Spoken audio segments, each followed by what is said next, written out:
Welcome to Inside the Firm, a podcast dedicated to small business owners and hosted by entrepreneurs Alex Gore and Lance Cayko. Each week, they take you on their journey of how to start, run, and grow a business by bringing you inside their architecture and real estate development firm.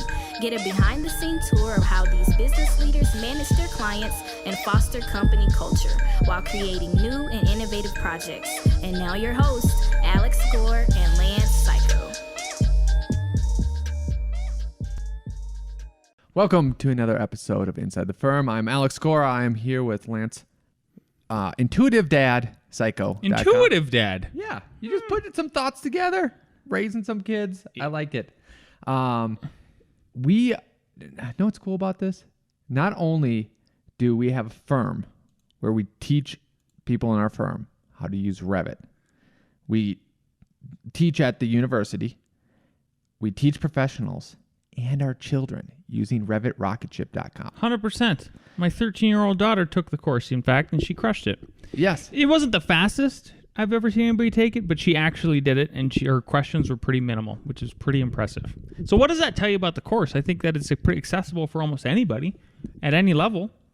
That's the difference. And if lowers the learning curve. Yes. If you are advanced, you can do it in 1 to 3 days. Literally 1 to 3. That's perfect. Yep. If you are in 8th grade, it might take you 2.5 weeks. But still. 2 weeks, to be fair. It took her 2 weeks. Okay, I didn't know. I wasn't counting. It's all good. 2 weeks. Yeah. Yep. Go check it out. It's a long time, actually. Okay, keep going. She did it, though. She did it. There's a lot in there. And the reason why you can do it so fast is because, like, if you know Revit and we teach you a new way of doing it, then you just take that snippet and then just apply it. Oh, what's the new lesson? Apply it. New lesson. Apply it. Go check it out. RevitRocketship.com. People joining all the time. That's what I have. You know what? It took her 2 weeks in total from the point of starting, but then I asked for her, so she got paid to do this. It's coming out, Dad's just paying her to do it. Part of the deal. But I asked her what her hours were, and there was only 14 hours last week. Because what she was doing was taking breaks, listening to music, texting her friends. I didn't want to say it. I'm glad that she timed it like that. Oh, yeah, she used Toggle. Because I was going to make some jokes like, there was a lot of Spotify going on. There was a lot of Spotify going on. She's into music. Yep. Which is hilarious because, like, these kids are asking me for album recommendations. I know. Blows my mind. Like, you guys are supposed to be telling me, and, like, I swear, that we get into the car, and they literally ask me for album recommendations. Hey, that last one you gave me was really good. I can't remember what the heck it was. The next time I see your son, I need to ask him because I know he found it if he liked Lucky Boy's Confusion. Oh, you should, yeah. Yeah. So. Yes, sir. You got to remember. Yeah. Well, as more businesses and tenants demand green design in their buildings, LEED certification is more important than ever. And while ArcCat is known for being red, they can help you go green. ArcCat provides thousands of LEED reports from building product manufacturers on how their products can help make the green choice that's right for your project. Head over to arccat.com and find the information you need for LEED. Check those guys out, arcat.com, big sponsor, longtime sponsor of this show. I also want you to check out PellaLuxury.com/the firm. Why? Because you've never experienced a brand like this before. The collection of brands within the luxury division of Pella are the conversation starters, the pioneers of industry who provide window and door solutions to discerning architects, the building industry, and beyond. They have decades of experience creating things no one else in the world is creating, and the collection of brands are brought together to complement and build on one another. They don't push beyond the limits. They set them.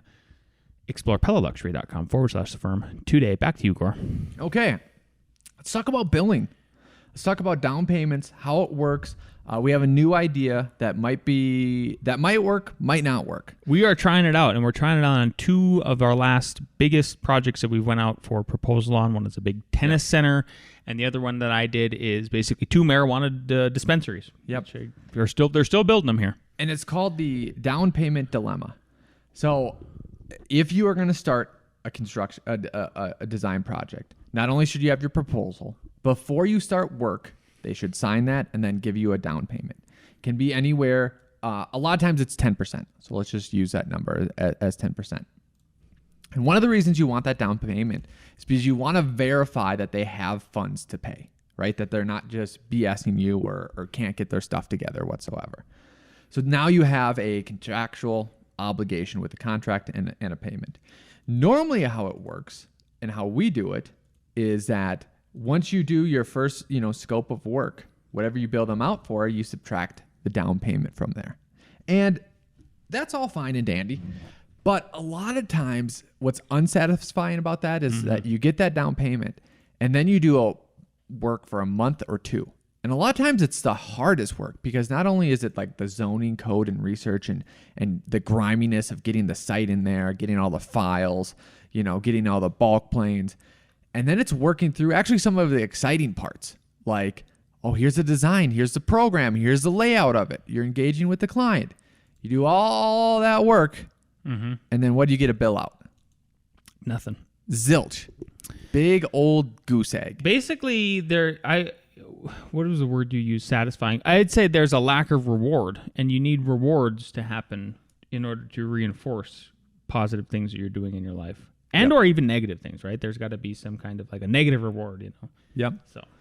So I've tried something different, and there are possible pitfalls to this, and we'll go over this. And I found it either through the Entree Architect community on Facebook or some podcast I was listening to, and I cannot remember. So sorry for it. He's sorry.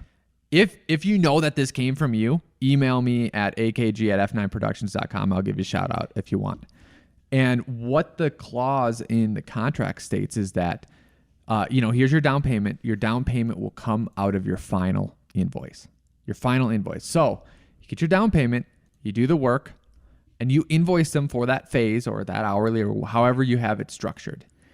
And then you do the whole project. And a lot of architecture projects, if you're in any city, will take anywhere from 4 months to 14 months, even longer. And then at your final invoice is where that down payment comes out, right? Here's the problem. The problem is you could be putting yourself in a pickle, meaning at the end you do all this work. It always takes longer than you think. Cash flow with small firms too is so critical. So you're kind of pinching yourself. You're putting yourself in a bad position for that. It's bigger risk for you. It's bigger risk. And I think there's a way to mitigate this risk, and we'll talk about it live. Yeah. So all of a sudden you do all this work at the end and it took you longer, and then you get a bill out, maybe pickles, like maybe nothing, maybe like 2% of the contract. And you're like, holy cow, that was tough. And we spent all of our time and resources towards this, so we couldn't bill out for other things, right? So that's the pickle that you're in.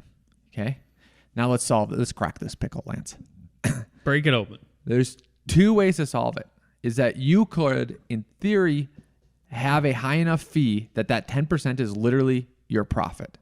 And I know a lot of people say like, oh, the profit's built in the hourly rate, right?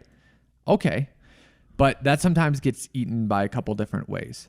One way it gets eaten is that you just underestimated. So like your hourly rate actually gets reduced. And two, this is, I think, the hint to the solution. Tasks tend to fill the time allotted, right? Your task grows with the time allotted. Yeah. Right. So if this, and this is literally the idea that just came to me this morning. If we're not going to shoot ourselves literally in the face, Lance, we have our people who work on the projects know our contracts, they know all that. I think what we need to do is hey, the only way we can do these projects this way is on projects where we know that we're billing enough that this should probably be our profit reasonably with, cushion. And then second, either in the contract, once it's signed and whatever, literally in our Word contract, we can take that out and then put in said, like already billed, hey, people working on the project, this is the time scope and the hours that you have to work with. Mm-hmm. This is what you have to do. Mm-hmm. And people will say, hey, like you just can't do that, right? Well, one, if the contract's big enough, you probably can. And then two, I know that there's, even in, let's be honest, in normal projects not done this way, there's a time crunch, and people will be like, okay, that detail's good enough, right? Or that drawing, like people can tend to go overboard is what I'm saying. and now you're just making it a more, you're tightening the project, but the fee should have been realistic enough. And you're taking it out so that you don't let yourself or staff know, like, hey, make unnecessary stuff because you're just, because we have the fees. Yep, exactly. So we are trying that on 2 different projects. We'll keep you posted and see how it goes. I think it's a brilliant idea. I thought it was like, finally, it has been, 14 years, right? 2000, something like that. And Al, if anybody knows me, they go, Lance is patient. Yeah. You mean, dude, it's been like 19 years. No. 2003. Yeah. 19. I'm like, I knew it. If I have enough patience with Al Gore, it's going to be a good idea. In there. It's going to be one. And here we are. Yep. What do you think about the idea, though, of like, because my team, knows, okay, here are the phases. Here's how much I have to bill. And then in the first phase, like somehow like readjusting that. So let's just say it's 10K because we're using this 10 number. Like, and let's say there's 3 phases and each one was 23,333. Okay. So now each phase is now 20,000. You took out the 3, the 3, and the 3. So like it's clean. It's clean. I do that. I already do that. I feel like I already do that. Maybe I don't. Okay. I don't know. I think it's a good idea. Yeah. Yes. Go for it. It's totally worth it. Sending it, as the internet says. Another thing we wanted to talk about was not to do as a subcontractor, and that I think that would apply. It's applying, I would say, mostly to a consultant. Maybe it should be like what to not to do as a subconsultant, right? So if you're an architect, then you probably are hiring folks. They're under your umbrella, maybe the structural engineer, maybe the mechanical engineer. In some instances, on these bigger projects, it kind of ends up that way for us. On the smaller ones, maybe not. And then there's also a mix. It doesn't matter. But some of the things, so we've had a ton of inquiries over the past month, Al and I. So we've been delegating between both of us, splitting up, going after these projects that are big for us. Multifamily stuff, bigger commercial work. And we're having to send emails out, introducing everybody to the project, the civil engineer, the mechanical engineer, landscape people, and all of that. And I feel like there's a yellow flag that comes up. But it's not a red flag. I think it's a yellow flag. And Al's nodding over here, if you're watching on the YouTube. So I'm interested to know, like, first of all, if he agrees, and then like what pushes it to a red flag, maybe why. Even if it is a yellow flag, like it can go away. Like what is the problem that we're both having with the fact? And what it is send out the email, and then you get pages of questions back. Like why is to you is that a red flag and a yellow or flag. A yellow flag? Sorry. Yeah. Here's why. Because it depends on the type of project. That's why. So for example, if it is a small project where like, hey, budget's an issue, like it has to be tight and stuff like that, you might get questions from, let's just use mechanical engineering, right? Like, hey, is this going to be a swamp cooler system or AC system, blah, blah, blah, blah, right? Because they want a tight bid in order to get it. You might be competing, and you need it to be tight, so like you have these list of questions, right? Let's say you're going after a bigger project, right? And maybe multiple bigger projects. And you have the architect, you have mechanical, electrical, plumbing, civil, and landscape. At least those many, maybe even more, right? And let's say you get a question on, I'm using mechanical even though this wasn't the scenario, like, hey, is it going to be swamp coolers or is it going to be, this? Like, hey, I need you to know that this is a big enough project that right now we only have a concept and things might change. And I'm going to be more mean than maybe I would. When I say I want you responsible for the mechanical engineering, I want you responsible for the mechanical engineering. I swear our brains switched this week.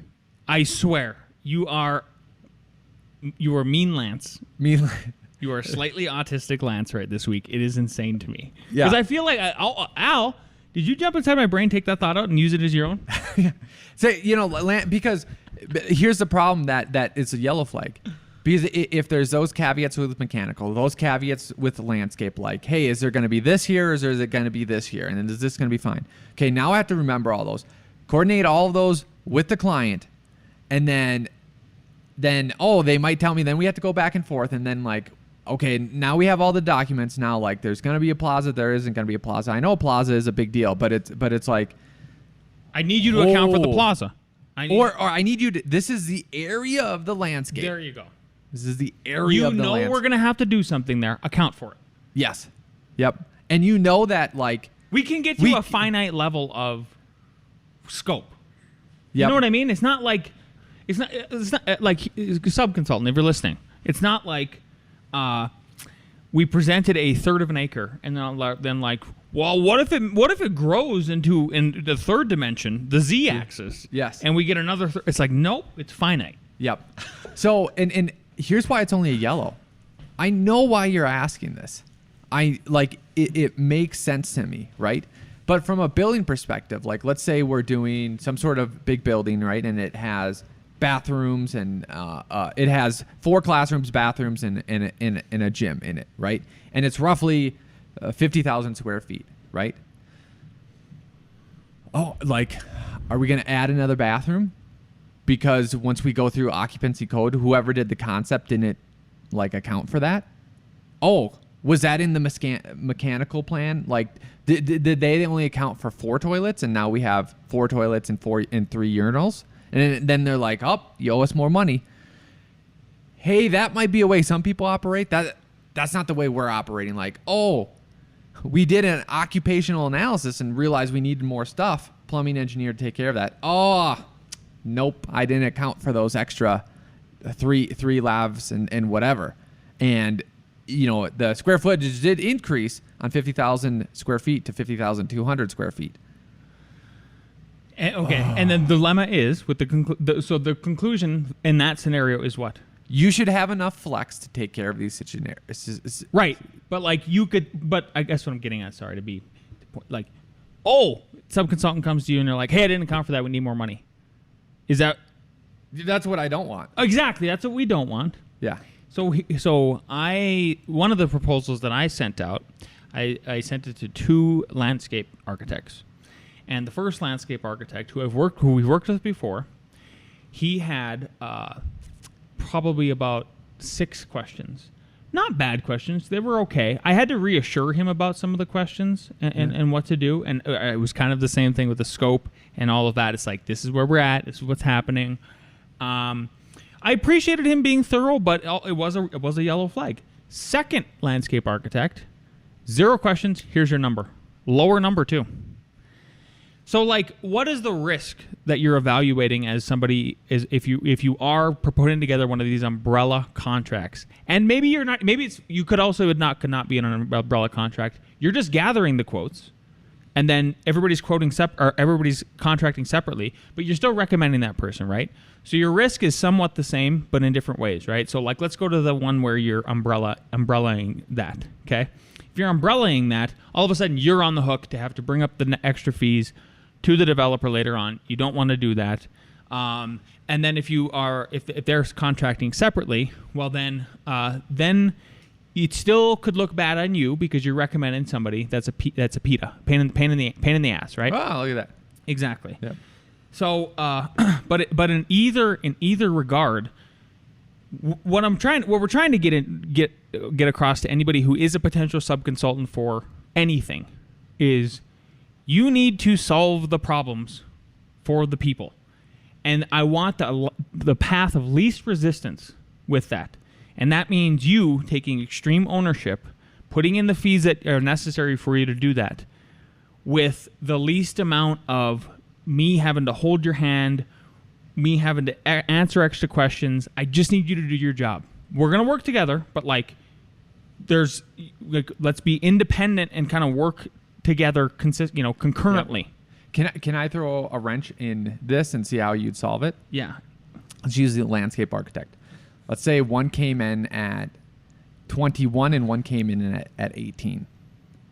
And you're similar to the differences, but keep going. Yeah. And then you use the one as 18. The counter argument for the 21 person that asked my questions is like, I accounted for this. Yeah. What if that person didn't count for that? Yeah. And now they come back. Yes. So that's that's a great. That's the other risk you're running 100%. Especially if you went with the lower one. Yep. Right? Yep.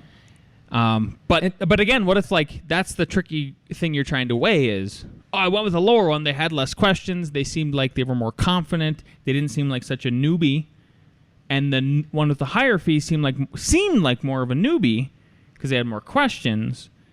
Maybe I'm confusing it for them being more thorough, but it's just about just thinking this whole thing through. And maybe the answer that I was trying to set you up for Sorry. was something like this. And I'm not saying I've done it perfectly. Is, hey, landscape architects, here's the scenario. Here's the concept. Please allow for, like this many iterations and that there will be changes. You know what I mean? So like somehow, we are asking you to take responsibility for the landscape, so that both of them are literally on even in you aren't going to have all the answers. So you need to be able to not only draw that, but have that in your fees. Does that make sense? It makes sense 100%. Yeah, absolutely. So anyway, think about all that stuff. I think it's probably just like anything. Life isn't black and white, so there's probably going to be this gray area that you land within. It's just, so no questions, still even a red flag or a yellow flag, I guess. Low questions, low fee. No questions, low fee. Yellow flag for what we talked about. Pages of questions, high fee, yellow flag. Is there somebody in the middle if you went after 3 people who's medium questions, medium fee? I don't know. Yeah. I don't know. Food for thought. Yep. Okay, some additional food for thought. Economy is on everybody's mind. The jobs numbers came out today, and the unemployment rate, or people filing for unemployment, ticked up, but wages went up again. So again, we're in this really weird situation with the economy, and I talked about I gave my prediction a few weeks ago. I think we could potentially avoid a recession of jobs because everybody still has jobs mostly, and we also have high wages, but at the same time we have this crazy inflation going on, plus the supply chain stuff. I have a theory. Yeah. So the GDP is going down, prices are going up.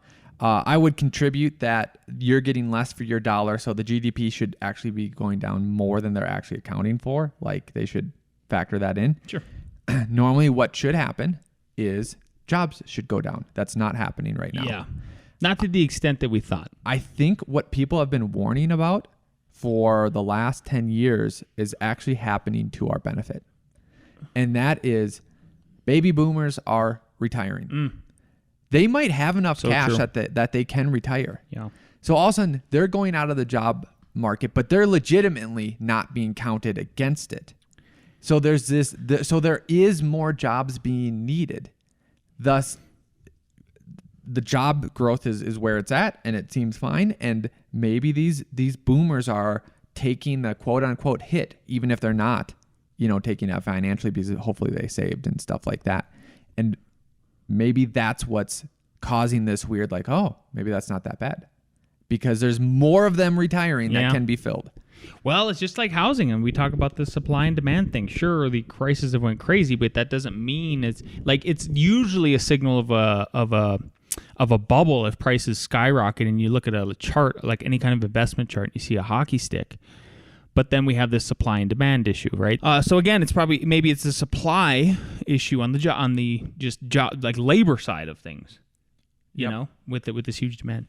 So what I wanted to get to was this article here. I've got it pulled up if you were watching on YouTube from our good friends over at the National Association of Home Builders. And again, I highly recommend you sign up for their newsletter or just be on their email list, because they'll send me at least one article a day.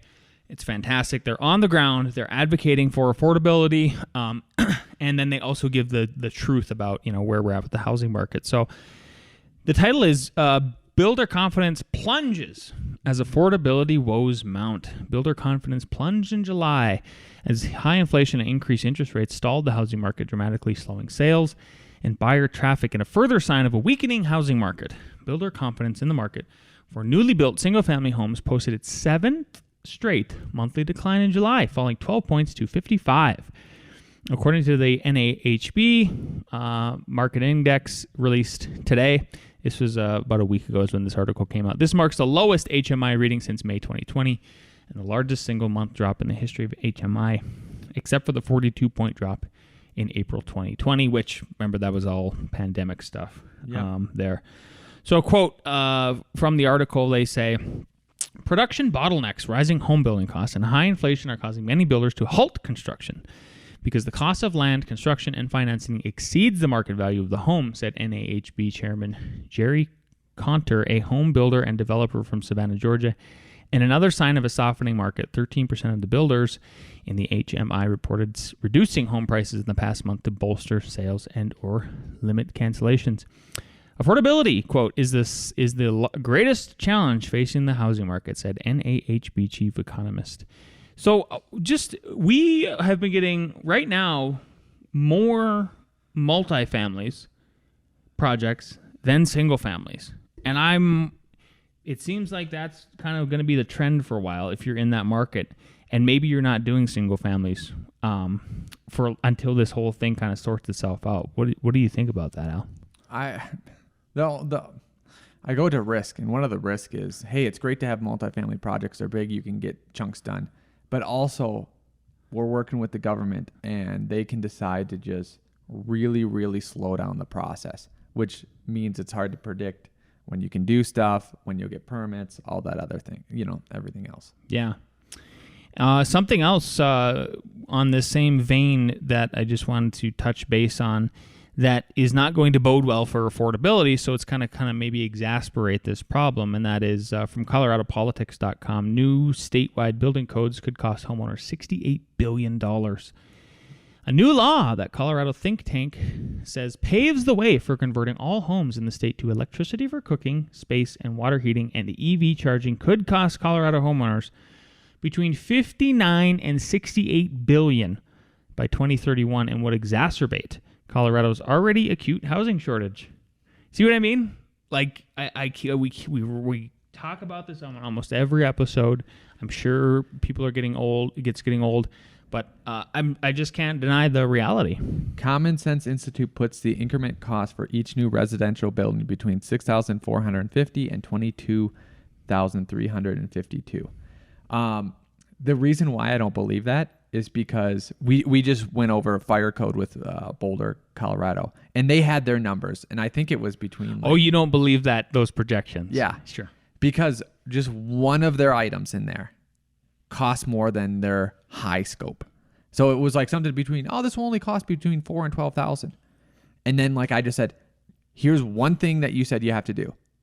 This times this number is more than you just said. So that those numbers mean nothing. Absolutely nothing. Yeah.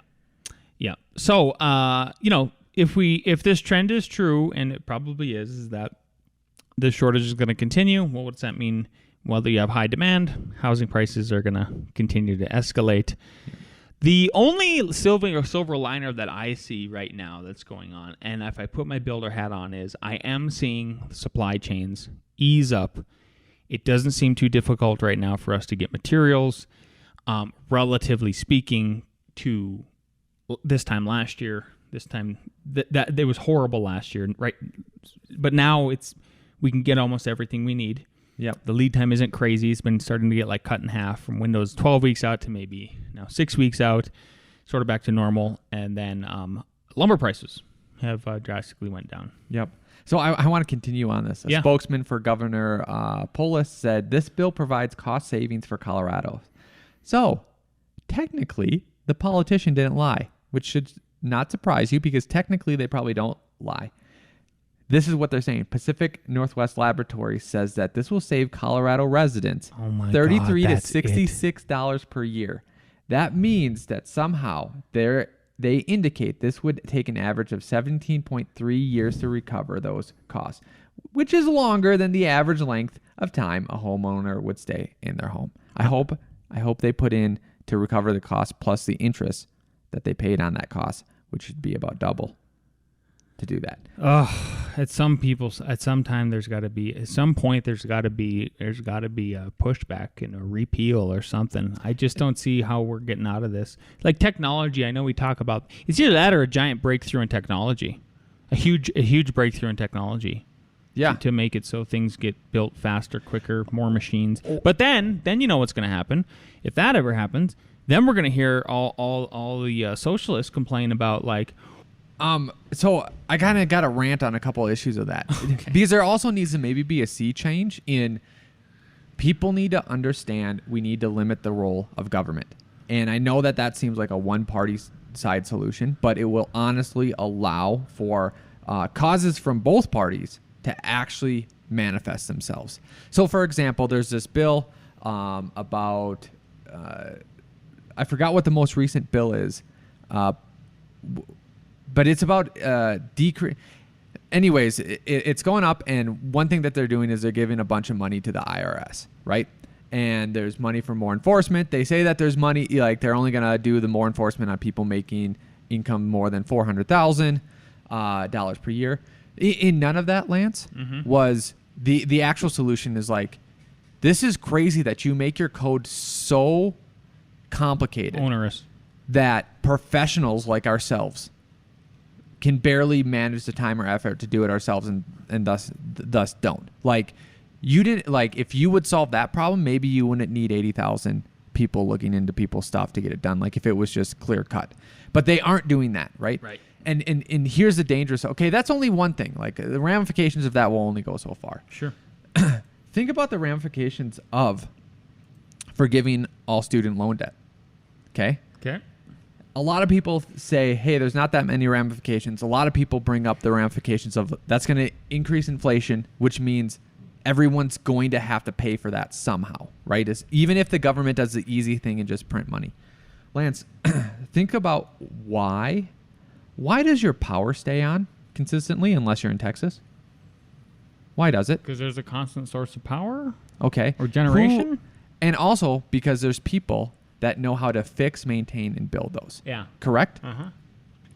And those people are normally coming from the trades. And there has to be enough people to fix and maintain this so that the power stays operable. If you know anything about massive government spending, it is not efficient, and it is not nimble, and it does not react to the market whatsoever. So you have people going into the trades that are making a really good decision, probably making a decent amount of money, and not having a lot of student debt, and they go into the trades and they fix power lines. You, as a smart person, hate to bring you down, I don't think you know how to fix a power line if it broke, or a transformer. It's true. Okay. Now, all of a sudden, loans will be forgiven and college will be free. Why go in the trades when I can sit in college, party forever, or get a degree? And now all of a sudden, the government puts such an emphasis on these college degrees that literally years from now, we could have a labor shortage because of mismanagement of government funds. I don't know if you've seen this happen recently, Lance, with a labor shortage and a supply chain shortage by mismanagement of government funds that now affect literally the power grid system in the winter in places that has huge ramifications of it. Like, that's why we're saying that the market forces need to react to this, and acknowledging that we can't have crony capitalism that only lets rich people skate by or gives contracts to these companies that are non-compete that don't work out. You need competition to make sure it's the most fair system. End of rant. So, last little thing so on the same vein, this is kind of 3 articles in a row sort of hammering in on this, and you could argue that the first 2 were right of center publications. There cannot be an argument that The Atlantic, I have pulled up on my screen here, is anything right of center, and yet they are agreeing, so they're clearly left, of why your house was so expensive, and just from their headline, material cost inflation, anti-building rules, NIMBY attitudes, and barriers to innovation have created the housing affordability crisis. I don't think they missed anything with those four topics. And that's what I was getting at. What it's hard to see with all the fighting is the left and right want safe and affordable housing. Like, no one is actually against that. Yep. Yeah. So some of the highlights here. Parts and labor, they go on to say, let's say you want to build a house in America. Congratulations, you're going to need a lot of wood. Surprise. Also, plastic, concrete, steel, glass, and maybe some porcelain tile. Unfortunately, no matter where you live, red state or blue state, the city or the sticks, the material costs are rising. Well, we've talked about that before, right? And then the rules. This is one we talk about a lot, and they're talking about it now. Again, Atlantic, very left publication, but yet they're admitting the truth. When you think of housing rules, you might immediately think of zoning. Cities and local governments will carve up an area into little blocks of land or zones and create specific rules about what kind of land or construction or ownership is permitted there. One zone for single-family houses or apartments, for short buildings or tall buildings, for museum-esque preservation, mixed-use development, ground floor retail and apartments. Though nothing is innately unethical about creating a rule for a particular piece of land, the legacy of zoning in America is fraught. U.S. cities have used zoning laws to segregate, now they're going to do the racism, white and non-white people, which is true about the redlining, I don't deny that, to make it near impossible to build apartment buildings in high-income areas and to discourage new construction.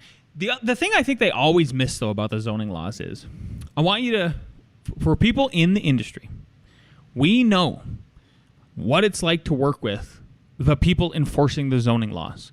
And they have a monopoly on the process, and the process is so slow that if we keep going at this rate, there's absolutely no way we're ever going to get to a housing excess to allow us to reduce some of these prices just with supply and demand economics. Yep. We have had landscape architects, civil architects, stuff like that, where we say, hey, charge whatever fee you need. And they said, hey, that's great. We're not going to work in this city because they are so bureaucratically nonsense. Yeah. So like what I'm trying to get at is like literally you can charge a great fee. Not going to do it. That's crazy. Yeah. There's also they go on to say the local veto-ocracy. Let's say you're a developer. You find an empty lot in a major city. You propose to build a big apartment building on the cracked concrete with dozens of units set aside for people experiencing homelessness. When you ask around the community, people tell you they love the idea. More housing, less homelessness. Who could possibly say no? The answer is one angry, litigious neighbor. By filing an environmental lawsuit, this single person can delay construction for years by demanding that the planners conduct expensive and time-consuming research on the ecological impact of new development. It happens to us. People go in and kill it. And so then the last thing is... And the city listens to them. The city has to listen to them. Yeah. Yeah. The last one here, and Al's actually brought this chart up before. So now we're coming back full circle here to this chart.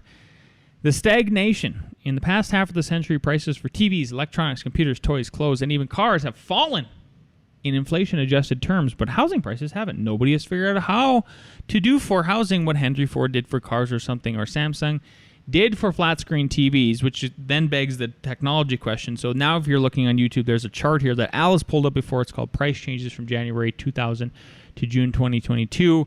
And the part they're missing, this chart actually went viral on Twitter last week. I don't know why, but people were citing it again, and they were highlighting, for instance, on the chart on the right side, basically the y-axis is saying what percentages went up, and then the x-axis is a timeline, and then on the right-hand side it's listing out hospital services, college tuition fees, college textbooks, again, cars, clothing. The things that are most subsidized and or protected or intervened with by the government are the ones that went up the most, and the ones with the least actually deflated a little bit. So the technology is like, so what is the solution for this? I don't know. I mean, I know what it is. I mean, I think, first of all, a little more competition would be good. I would like to see private planners being able to compete with the public planners. A developer, my scenario would be, for instance, just on that side of things, a developer could pay a higher fee. He or she has the option to go in and they go, great, here's the pre-application meeting. Yep. You have the option now. You're going to pay. If you want to, you can use our public planners. But if you also want to, you can use our private planners. You're going to pay, but private planners are more expensive.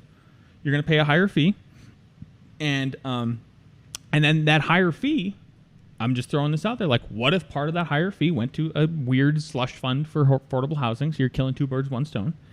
And the private planners will move faster because they have an objective to move faster. Yes. Because their job is not secure, like a public planner. Same thing for the building department. I think that would go a long way. And then how do we free the technology to allow for quicker building? It's a great question, because I do understand one of the pillars in democracy is that, and in a government that you want to be governed by, is that you should have a voice.